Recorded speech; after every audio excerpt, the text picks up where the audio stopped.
tenemos un anhelo profundo y prolongado de comenzar de nuevo. De hecho, si lo piensas de esta manera, cada año, el 1 de enero o en los días previos al 1 de enero, muchas personas establecen propósitos de año nuevo. ¿Cuántos han hecho un propósito de año nuevo este año? ¿Cuántos levantan la mano? Sí. Así, estadísticamente, ya han fracasado, porque dentro de las primeras 2 semanas, el 90% de las personas que establecen propósitos del año fracasan en esos propósitos, ya sea una meta de salud, que algunos de ustedes dicen, voy a empezar a comer mejor el 1 de enero, y luego al mediodía del 1 de enero piden una pizza y fracasan. Algunos de ustedes dicen, voy a hacerlo mejor con mis finanzas y voy a ahorrar como nunca antes. Y sin embargo, llegan esas ofertas de Año Nuevo justo después de Navidad y ustedes dicen, voy a recibir 5 o 6 paquetes de Amazon en mi casa, lo cual nos pasó esta semana, ¿ok? Y luego algunos de ustedes dijeron, voy a llegar puntual a la iglesia. Y puedo decirles, de estar ahí arriba, que algunos de ustedes fracasaron y fracasaron miserablemente, ¿verdad? Siempre queremos un nuevo comienzo. Eso es como el objetivo, ya sea el año nuevo o quizá un cumpleaños, como cuando cumplí 50 años yo dije voy a ponerme en forma, marcado y definido y todo ese tipo de cosas, pero no voy a dejar las donas, así que esas dos cosas no cuadran, ¿verdad? O un aniversario, o simplemente el inicio de un nuevo año. Nos mudamos de ciudad, cambiamos de trabajo, empezamos dietas, comenzamos diarios, borramos fotos viejas, nos alejamos de las redes sociales, todo porque hay algo profundo en nosotros que anhela renovación o un nuevo comienzo. Pero aquí está el asunto. Los nuevos comienzos no empiezan con mejores hábitos. Los nuevos comienzos empiezan con una mejor esperanza. Eso es lo que vamos a ver hoy, al comenzar nuestro recorrido del año en el Evangelio de Marcos. Ahora, antes de que se enreden demasiado con el Evangelio de Marcos, quiero sentar un poco de base antes de comenzar a hablar de nuevos comienzos, para darles una idea, un concepto acerca del Evangelio de Marcos. Y vamos a tomar el Evangelio de Marcos en porciones manejables, volumen 1, volumen 2, volumen 3. Intercalaremos algunas otras series entre medio, pero realmente necesitan entender estos 3 principios acerca del Evangelio de Marcos. Y el primero es este, no ese, sino este. Marcos es el Evangelio más antiguo. Hubo investigadores hace algunos años que descubrieron copias del Evangelio de Marcos dentro de máscaras funerarias de Egipto, en algún punto entre el año 60 y 70, lo cual probablemente sitúa a Marcos alrededor del año 40 DC, unos 7 años después de que Jesús ascendiera. Ahora quizás están pensando, bueno, eso parece mucho tiempo para escribir un evangelio. En realidad, en la antigüedad es un periodo muy corto de tiempo desde que muere una figura histórica hasta que se escribe una biografía.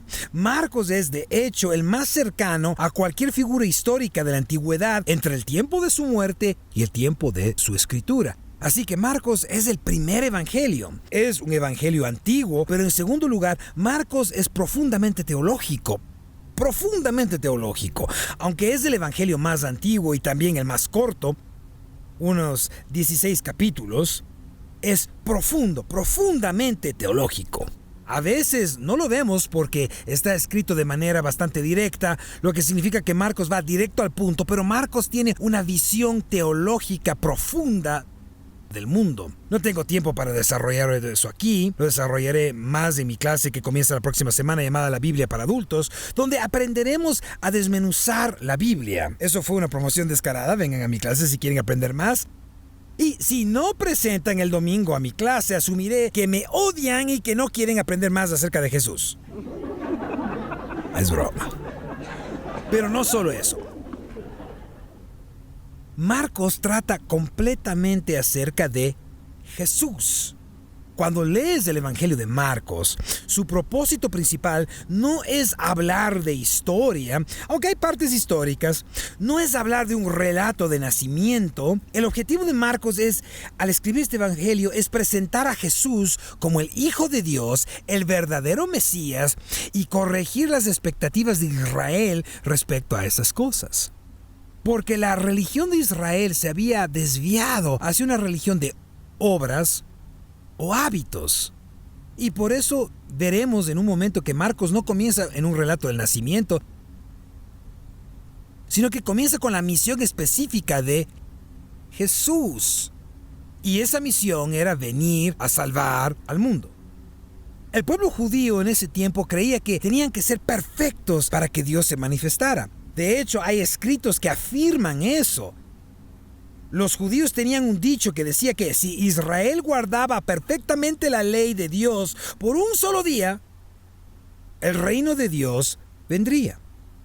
Y este es el contexto en el que Marcos está escribiendo. Multitudes de personas están abandonando las raíces tradicionales del judaísmo en Jerusalén y están acudiendo en masa a este profeta salvaje y un poco loco en el desierto llamado Juan el Bautista.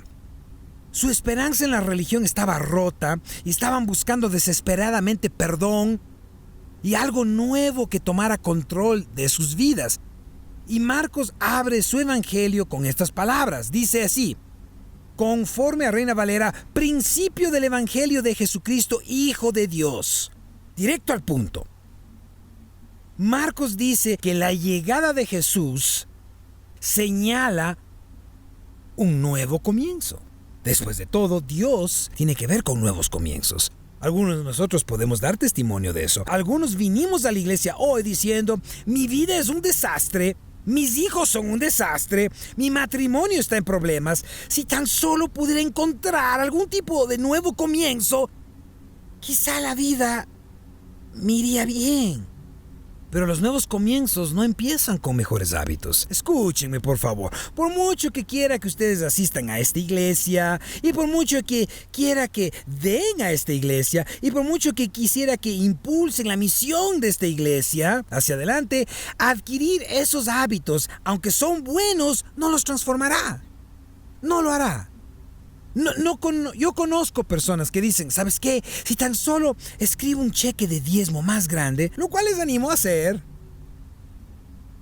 Pero si tan solo doy un poco más, entonces Dios sonreiría sobre mí y mi vida será buena. ¿Saben qué es eso? Eso es una religión de obras.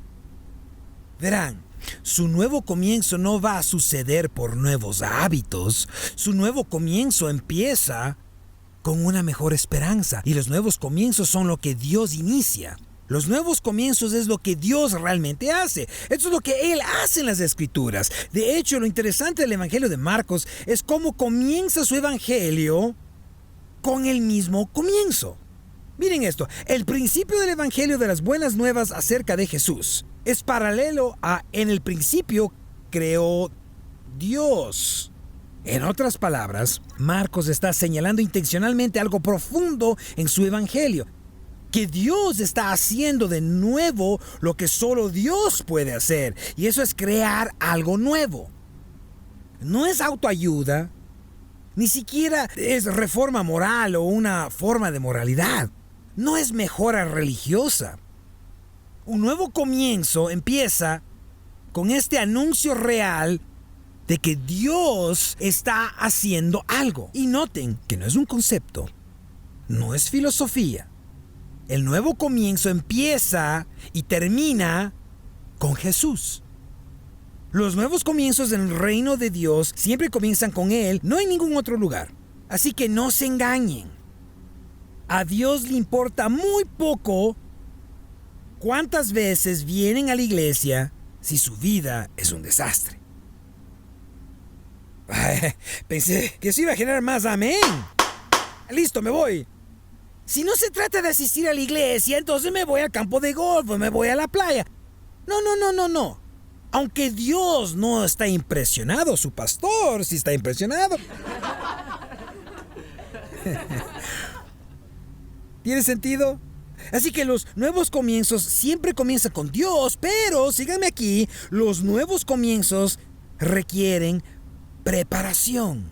Los nuevos comienzos requieren preparación. Vayan al siguiente versículo de Marcos capítulo 1, versículos 2 y 3. Eso es lo que dice Marcos conforme a Reina Valera. He aquí envío mi mensajero delante de tu faz. Este versículo de Escrituras proviene de Malaquías. Dice conforme a Reina Valera 1960, «He aquí, yo envío mi mensajero, el cual preparará el camino delante de ti, y vendrá súbitamente a su templo al Señor, a quien vosotros buscáis, y el ángel del pacto, a quien deseáis vosotros, de aquí viene, ha dicho Jehová de los ejércitos». Ahora, lo que está ocurriendo aquí en Malaquías es bastante profundo. Y creo que esa es la razón por la cual Marcos vuelve a conectar este concepto teológico con su evangelio. En su contexto original, en los días de Malaquías, los sacerdotes estaban fallando en su deber. Sus ofrendas estaban manchadas y en el mejor de los casos eran de mala calidad. El servicio del templo se había convertido en una carga para ellos. El mensajero debía venir para limpiar, purificar y preparar la adoración del templo antes de que llegara el Mesías. Y cuando el Mesías llegara, la verdadera adoración brotaría en el templo y entonces la transformación ocurriría en toda la tierra. Y vaya que ese mundo lo necesitaba. Séneca, el filósofo romano, dijo que Roma era un pozo de iniquidad. Así de mala era su cultura. Juvenal habló de ella como una cloaca inmunda. Así que la llegada de este mensajero de Dios prepararía el camino para la transformación. Y vemos eso en el cristianismo. Si retroceden hasta el siglo XVII, cuando ocurrió la Reforma, donde quiera que la Reforma se extendió, tuvo este impacto en las sociedades. Pero incluso si solo retroceden 100 años, también lo ven. Había un periodista, su nombre era Bruce Barton, y recibió su primera asignación importante. Su tarea era ir a las ciudades donde el famoso Billy Sunday realizaba campañas evangelistas. Y su objetivo al escribir era exponer a Billy Sunday como un fraude, como alguien que solo quería estafar a la gente para obtener dinero. Pero lo que Barton descubrió al sentarse a hablar con algunas personas fueron estas historias. Algunos comerciantes le contaron que después de las campañas y durante las reuniones evangelísticas, la gente se acercaba al mostrador y pagaba cuentas tan antiguas que ya ni siquiera aparecerían en los registros. Así que piensen en eso. Llega el evangelio, se predica, te sientes confrontado y dices, recuerdo que le debo al pastor $50 que le prometí hace 6 años. Aunque no te conocía, pero eso fue lo que prometiste. Y estás tan impactado porque has escuchado que vas y saldas de esa deuda. Así de poderoso era. Mientras entrevistaba a uno de los administradores de la ciudad, ese administrador le dijo lo siguiente: no soy miembro de ninguna iglesia, nunca he asistido a ninguna de las campañas, pero te diré una cosa. Si ahora se propusiera traer a Billy Sunday a esta ciudad, y si supiéramos de antemano tanto sobre los resultados de su obra como lo sabemos ahora, y si las iglesias no reunieran los fondos necesarios para traerlo, yo podría reunirlo en medio día de personas que nunca van a la iglesia. Porque Billy Sunday dejó un ambiente moral diferente. Los nuevos comienzos producen transformación. Vemos esto incluso con Billy Graham. En las campañas de Billy Graham, las ventas de licor cayeron un 40% y la venta de Biblias aumentó un 300%. Solo con una campaña de Billy Graham. En Seattle, entre los resultados que se mencionaron, varios divorcios que estaban a punto de concretarse fueron cancelados a causa de la campaña de Billy Graham. En Greensboro, Carolina del Norte, el informe fue que toda la estructura social de la ciudad fue afectada para bien. En otras palabras, las buenas nuevas del Evangelio te preparan para una vida transformada.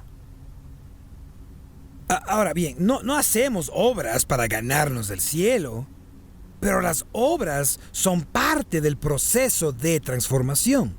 Y la manera en que Marcos va desarrollando esto es la siguiente. Antes de que Jesús aparezca, debe haber preparación. ¿Y cuál es esa preparación? Pues Juan no predica comodidad. No se para ahí a darte afirmaciones diarias. Predica arrepentimiento. Juan no los consiente, los desafía a una vida diferente, porque la vida espiritual exige arrepentimiento, y de una vida de arrepentimiento fluye la gracia. Miren simplemente Marcos capítulo 1, versículo 4. Bautizaba Juan en el desierto y predicaba el bautismo de arrepentimiento para perdón de pecados. Así que esa es la idea. El arrepentimiento no se trata de vergüenza, se trata de dirección. La idea del arrepentimiento es que te das completamente la vuelta. Piensen en esto. Yo estoy tratando de ponerme en forma. Sé lo que están pensando. Están diciendo, no necesitas ponerte en forma, pastor. Eres un espécimen físico. Pareces la estatua de David. Lo sé. Yo me paro frente al espejo y me admiro. Ya saben, sé lo que están diciendo.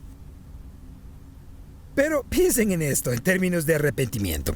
Si salgo al garage y empiezo a hacer flexiones, estoy haciendo flexiones con un tazón de M&M's justo frente a mí. ¿Eso significa un cambio de vida? ¿Un cambio de dirección? ¿Verdad? Richard solía decir esto. Yo hacía triatlones hace muchísimos años, hasta que quedé demasiado golpeado. Tuve accidente en bicicleta y bueno, simplemente no era buen triatleta. Soy muchas cosas, pero no soy un buen triatleta. Y ella siempre se reía de mí porque yo hacía estas carreras largas, de 6 a 10 millas. Y luego de regreso me detenía y me comía 2 paquetes de Reese's de mantequilla de maní. Tiene un efecto negativo. Así que el arrepentimiento es esto. Vas caminando en una dirección y te das la vuelta y caminas en la otra. Por eso le digo esto a la gente cuando me dicen, bueno, pastor, lucho con el pecado, batalla con el pecado. Estás en buena compañía porque yo también y todos los demás en este lugar también. Quieren aceptarlo o negarlo. Todos luchamos con el pecado. Lo que más importa es la dirección hacia lo que estás apuntando. ¿Tiene sentido eso? Puedes decir, santo, santo, santo, y aún así seguir persiguiendo el pecado. O puedes estar arrepentido y decir, no soy santo, Dios, estoy quebrantado, necesito, y estás avanzando hacia el arrepentimiento. El arrepentimiento es un cambio de dirección. Así que esa es la preparación que realmente tiene que ocurrir. Dios no pasa por alto el arrepentimiento. Entiende esto. Tu vida requiere un cambio de dirección.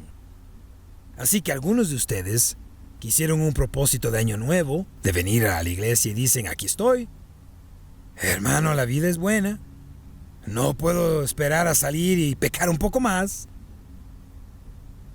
Van a tener que cambiar. Ahora hay esperanza para ustedes, porque no pueden cambiar con sus propias fuerzas, como verán en un momento. Necesitan algo que los ayude a atravesar eso. Pero la gracia nunca pasa por alto el arrepentimiento. El arrepentimiento es requerido y los nuevos comienzos a menudo suceden en el desierto. Juan aparece en el desierto y en esta zona entre el centro de Judea y el Mar Muerto se encuentra uno de los desiertos más terribles del mundo. Es repugnante, son rocas de piedra caliza, hace calor, es seco, parece el mismísimo infierno. He estado ahí, es horrible, un lugar horrible. Es tan horrible que en el Antiguo Testamento a menudo se le llama Gesimón, que significa la devastación. Así que, imaginen la escena. Juan el Bautista está en esta devastación, en este desierto, y miles de personas están evitando el sistema religioso judío para ir a él en medio de la nada a rogar por perdón y por el arrepentimiento de sus pecados. Y se encuentra con un hombre que parece un poco loco. La Biblia da esta descripción y salía a él toda la provincia de Judea y todos los de Jerusalén y eran bautizados en el río Jordán confesando sus pecados. Y Juan estaba vestido de pelo de camello y tenía un cinto de cuero alrededor de sus lomos y comía langostas y miel silvestre. O sea, trate de ponerse en esa situación. Están saliendo, no sé, a Taft. Si eres de Taft, lo siento, yo sé, solo hay petróleo ahí, lo que sea. Bueno, ya, pensemos en el peor lugar del mundo. Vas allá. Acabo de meterme en problemas y perder un montón de miembros de la iglesia solo por decir eso. La ruta religiosa tradicional ya no te sirve. Sales y yo estoy sentado en una bata de baño, comiendo insectos y metiendo los dedos en miel silvestre diciendo, ¿quieres ser bautizado? Ven por acá. Vamos al nivel más bajo de la corriente. No podías bautizarte en la corriente dentro de la ciudad porque no había suficiente agua. Y algunos de ustedes no entienden ese punto, pero lo entenderán más adelante. Esto es lo que está ocurriendo. Esta descripción está deliberadamente contrastada con el sistema religioso en Jerusalén, que estaba lleno de pompa y ceremonia. De hecho, los sacerdotes en los días de Jesús vivían en casas lujosas, vestían ropas lujosas y comían comidas lujosas. Algunas personas dicen que incluso cuando esta descripción menciona que comía langostas, puede que no se refiera realmente a insectos, aunque eso estaba permitido en la ley levítica, sino que podría tratarse de una vaina llamada algarroba, destinado únicamente a los pobres. Solo los pobres comían eso. Así que la idea es que tienes que salir y empobrecerte. Esta es la idea del desierto. Está puesta en contraste con la clase religiosa judía. Y esto es lo que tienes que entender sobre el desierto en las Escrituras. No es geografía, es teología. Déjeme mostrarte. En el desierto fue donde Israel vagó y aprendió a depender de Dios para su provisión. En el desierto fue donde Elías fue refinado y tuvo que aprender a depender de Dios. Es donde Dios elimina las falsas seguridades, y en nuestro mundo occidental tenemos muchas falsas seguridades. Estamos seguros en nuestro dinero, seguros en nuestra comodidad, seguros en nuestra comida. Somos un pueblo muy seguro. Y este mensaje no es sobre ofrendar, pero permíteme apuntarte en esa dirección por un momento. La razón por la que Dios pide obediencia en el dar no es porque Él necesita el dinero. Lo que Él quiere llevarte a experimentar es una dependencia de Él, porque es ahí donde la transformación realmente ocurre. El desierto es donde la distracción muere y la claridad nace. Y la gente escuchaba a Juan porque él les decía en su corazón lo que ellos sabían que era verdad. Estaban enfermos y necesitaban sanidad espiritual. Eran un pueblo muy consciente de 300 años de silencio, sin ninguna voz profética hablando a sus vidas. Y estaban esperando una palabra auténtica de Dios. Y en Juan lo escucharon. Y su sanidad no llegó en Jerusalén. Tuvieron que salir al desierto. Y Dios rara vez hace su obra en lugares de comodidad. Siempre parece hacerla en momentos de desesperación y en el desierto. ¿Han notado eso? ¿Sabían que estadísticamente, cuando ocurre una tragedia en Estados Unidos, la asistencia a la iglesia se dispara? ¿Por qué será eso? Porque llegamos a un punto de desesperación y nos damos cuenta de que todas nuestras comodidades no pueden rescatarnos realmente. Tenemos que llegar a un punto de desesperación si queremos nuevos comienzos. De verdad, bromeo sobre el peso, pero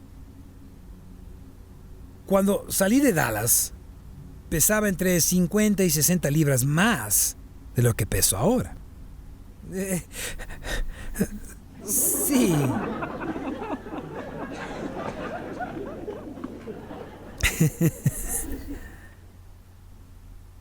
¡Wow! Parecían un palumpa. Sí, ya. No entiendo.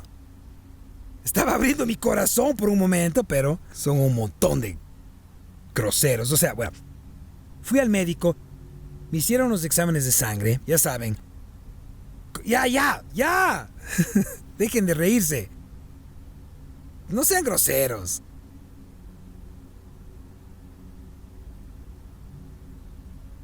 Bueno, fui al médico, me hicieron los exámenes de sangre, ya saben, como hacen los médicos, y me dijeron, oye, eres diabético.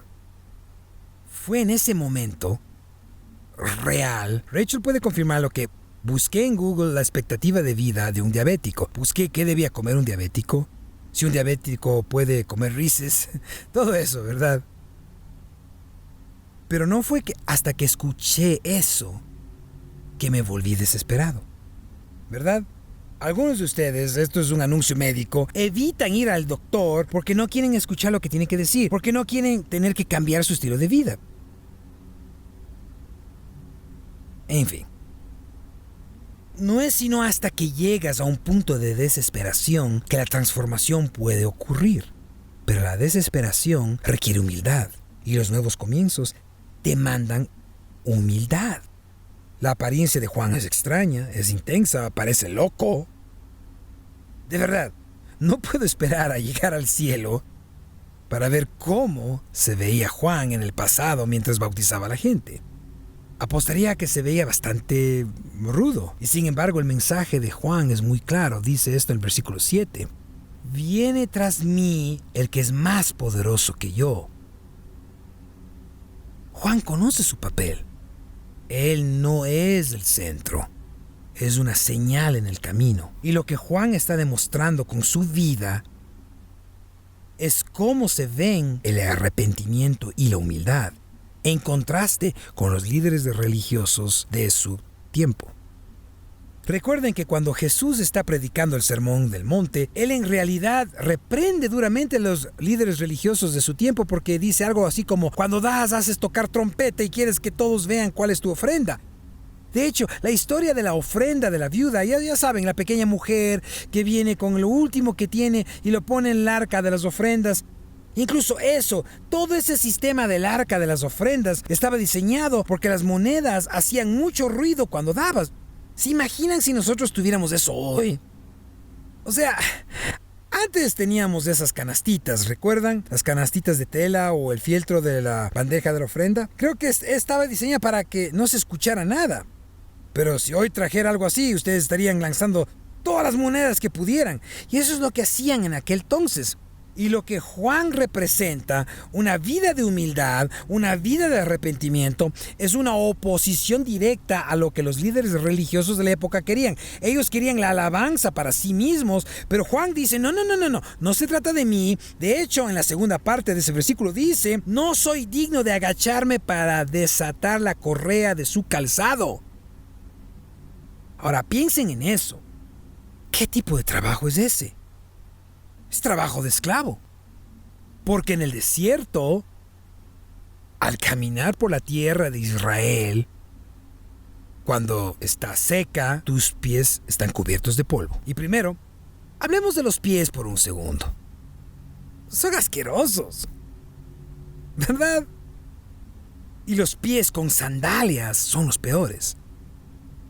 Especialmente si piensan en el contexto, en una ciudad antigua, donde no había plomería moderna, la gente caminaba por las calles con sandalias, con heces y orina en los pies. En la temporada de lluvias, sus pies quedaban cubiertos de lodo. Y Juan dice, ni siquiera soy digno de ser esclavo de esta persona. Lo que está haciendo es vivir una vida que muestra que los nuevos comienzos requieren humildad. Y yo diría que eso es aún más importante hoy, porque ahora todos quieren ser el héroe de su propia historia. Solo tienen que entrar en las redes sociales para verla, ¿verdad? Mira este pastel tan hermoso que acabo de hacer en esta cocina lujosa y espectacular. Oh, mi favorito de estas fiestas, mamás que subían videos diciendo, mira todo lo que he hecho por mis hijos en Navidad. Y graban el cuarto lleno, repleto de regalos y dicen, es que trabajo muy duro siendo mamá. No trabajas duro, solo quieres mostrar a todos lo que tienes y que tienes la capacidad de hacer eso. Ven, en el mundo de hoy necesitamos una dosis de humildad. Y el cristianismo comienza cuando finalmente dejamos de fingir que podemos salvarnos a nosotros mismos y que nuestro propio orgullo importa porque no importa. La esencia de la religión de Israel era básicamente cargar carga tras carga tras carga tras carga sobre las personas. ¿Por qué? Bueno, los líderes religiosos de ese tiempo lo tenían todo. Ropa elegante, buena comida, palacios donde vivir. Y se suponía que ese era el resultado de seguir la vida de Dios. Así es como se verá tu vida. Y Juan fue en contra de eso y dijo, no. No se trata de eso. No se trata de este rigor, de esta carga, de este peso de obras sobre tus hombros. En realidad se trata de gracia. Jesús lo diría de esta manera en Mateo 11, hablando a la gente, venid a mí todos los que estáis trabajados y cargados, yo os haré descansar. ¿De qué está hablando Jesús? ¿Está hablando simplemente de que trabajas mucho? No, está hablando del sistema religioso de la época que ponía obra sobre obra sobre obra. Vengan a Él y Él les dará descanso. Él es manso y humilde de corazón y su yugo es fácil y ligera su carga. Él está tratando de liberar a la gente. También dice en Lucas capítulo 5, los que están sanos no tienen necesidad de médicos, sino los enfermos. Lo que Jesús está tratando de hacer y lo que Juan el Bautista está tratando de hacer es señalar que tú estás enfermo. Estás muerto en tus delitos y pecados. Estás quebrantado porque la humanidad está quebrantada. Y solo aquellos que son lo suficientemente humildes como para reconocer su condición espiritual son a quienes Jesús viene a buscar. En otras palabras, cuando Jesús viene, Él trae sanidad, pero requiere una vida de humildad para reconocer tu propio pecado. La única manera de tener un nuevo comienzo es reconocer cuán enfermo estás realmente. Pero aquí están las buenas noticias.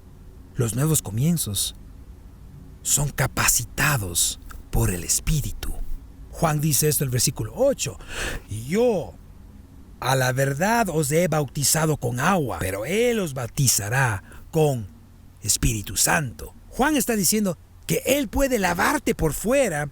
Ese es el bautismo que Juan ofrece, pero Jesús transforma desde adentro. Si eres lo suficientemente grande y tenías una boca sucia como yo cuando crecía, tu mamá venía y trataba de limpiarte la suciedad de adentro. ¿Cuántos saben de lo que estoy hablando? ¿Cuántos, cuando menciono eso, pueden saborear el jabón en la boca porque dijeron algo incorrecto y su mamá les metió una barra de jabón? Yo prefería Irish Spring en la boca porque estaba tratando de limpiarte por dentro, de sacar esa suciedad de tu boca, ¿verdad? Y lo que Juan está diciendo es que no necesitas agua para limpiarte. Eso es simbólico. Lo que necesitas es lo que el Espíritu produce en ti. No necesitas una mejor asistencia a la iglesia. Ahora, si quieres que yo te quiera, ven las 52 semanas del año. Incluso cuando yo no lo estoy. No necesitas esforzarte más. La religión dice, esfuérzate más. El Evangelio dice, recibe poder.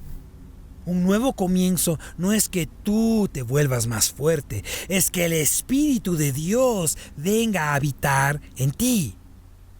El Espíritu Santo no solo perdona tu pasado, Él capacita tu futuro.